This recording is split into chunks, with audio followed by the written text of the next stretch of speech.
Lahat tayo gustong yumaman through business, investments, crypto, side hustles. Pero alam mo ba na matagal nang binigay ni Lord ang secret to real wealth?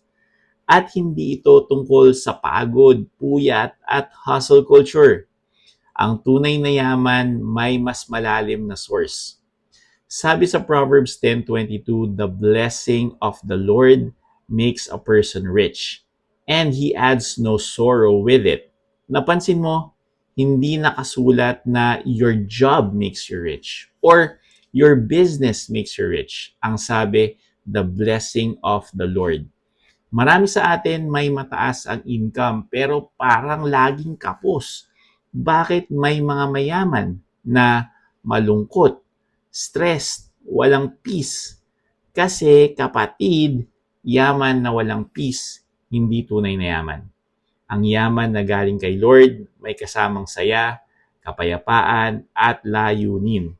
Ang word na blessing sa Hebrew ibig sabihin God's empowerment to prosper.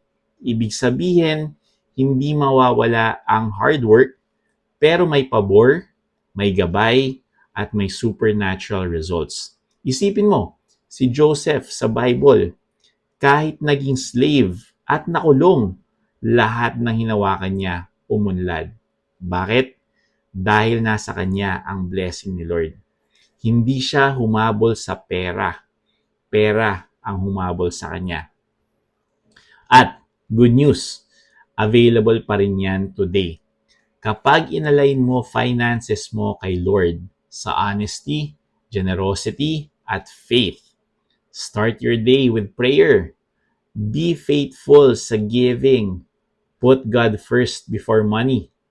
Pag si Lord kasama mo sa finances mo, iba ang results.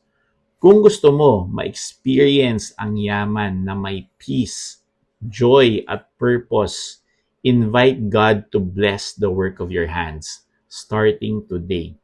Tandaan mo, hindi mo kailangan habulin ang blessings. Walk with God and the blessing will follow you. Comment mo dyan, I am blessed and favored if you claim it. Like mo ang video na to, share mo sa kailangan nito, and don't forget to subscribe for more Bible-based money wisdom every day.